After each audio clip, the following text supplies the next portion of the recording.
Madam Speaker, House Chairperson, Chairperson of the NCOP, Mr. President, honourable members. South Africa is in a crisis. For 10 years, our population has grown faster than our economy, making us poorer. We have the highest unemployment rate on earth, and that has now been the case for decades. Violent crime still destroys the lives and livelihoods of our people at a terrible rate. 70 of our fellow countrymen and women are murdered every single day. Our education outcomes continue to steal our children's futures, and positive progress is slow.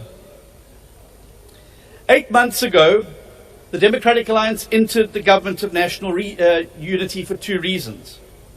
First, to prevent the MK from getting their hands back on the levers of power, where they would be able to loot another 4.9 trillion rand of our GDP and plunge our country into another 9 wasted years, where it wouldn't be the school children, it wouldn't be the poor that benefit, it would have been the same old elite that ate out of the trough of the public purse and have led our country to where it sits today.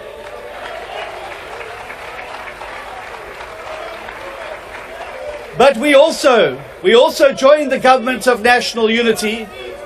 We joined the Government of National Unity so that we could play our part in helping to turn South Africa around. We joined the Government of National Unity to turn our country around so we can finally turn our back on the looting, the corruption and maladministration that typified the 9 wasted years under President Jacob Zuma. But we also joined to be part of the growth and jobs agenda and to make sure that we confront the crises that face us. The truth is, we've persisted for far too long with policies that fail South Africa.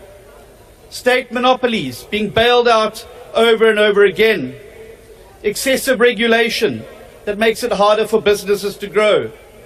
Empowerment policies that benefited the few and not the many. And a tariff regime that pushes up prices with no benefit, even to the companies that those tariffs are meant to protect. And underpinning that, a thoroughgoing lack of accountability, where those responsible can sit in the gallery of Parliament watching our proceedings instead of behind bars where they belong.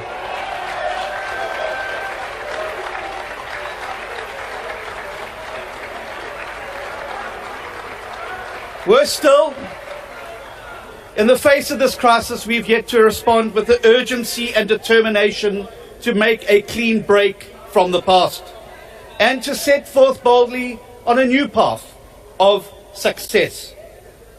And now, having made ourselves weak over those 9 wasted years, we confront a new threat. US tariff barriers, potential threat of AGOA, and possibly even sanctions by a regime driven by an administration that will put America's interests ahead of ours. And make no mistake about that. And so what do? When a country faces a crisis, it needs to unite and navigate the threat. And that is what we must do now. And the GNU must practice what it preaches. And that is why, in a variety of portfolios, we've taken a decision to focus like a laser beam on growth and jobs. And that was what the President set out in the SONA. I was in Ceres yesterday to mark the first shipment of South African apples to Thailand in 16 years. Just one example of how this government is opening up new markets for our agricultural products. Solly Malatsi's ministers on a mission to get fast, reliable broadband into the hands of millions of people in rural areas. Dr. Schreiber opening South Africa to skills and to tourists. Minister McPherson fast-forwarding infrastructure projects. Honourable Minister Garube focusing on long-term education excellence through a strategic reorientation. And Minister George ensuring regulations to enable sustainable growth. We must turbocharge Operation Vulindlela. We must take up the World Bank's offer of a government-wide regulatory review. We must bring down the costs of living for our consumers. We must allow equity alternatives to ownership requirements in every sector. And we must make the bold decisions that are required to get our country moving forward. But there's one more thing we must do. There's one more thing we must do. And that is remember that South Africa cannot succeed unless everybody in South Africa succeeds, and I mean everybody, no exceptions. And that means we must redress the wrongs of the past, but we must do so in a way that grows employment and grows our economy. It makes no sense, for instance, that 30 years of transformation has occurred alongside a 50% increase in unemployment. We cannot redress the past by compromising the present or sacrificing the future. We must ensure that we respect cultural and language rights, which exist precisely because South Africa is a diverse and divided country. And we must ensure that every single South African feels safe in their homes and at their place of work. And that includes our farmers and farm workers. The dismantling of the rural safety units was a catastrophic mistake, and it opened the door to a collapse of rural policing and the targeting of our farmers and farm workers of all races by violent criminals and syndicates. Just this weekend, I was in Tabanchu, in Vicksburg, and other parts of the Free State, with commercial farmers and small-scale black farmers, to listen to their heartbreaking stories about how they fear for their families' lives, and they are preyed upon almost monthly by syndicates of stock thieves who destroy their opportunity to grow their businesses. Cases get opened but are never investigated. They know who is responsible but cannot secure arrests or convictions. This situation cannot go unaddressed. And as a result, in my capacity as Minister of Agriculture, I'm announcing that we're going to work with the sector to design a comprehensive plan to combat farm murders, stock theft, and improve rural safety.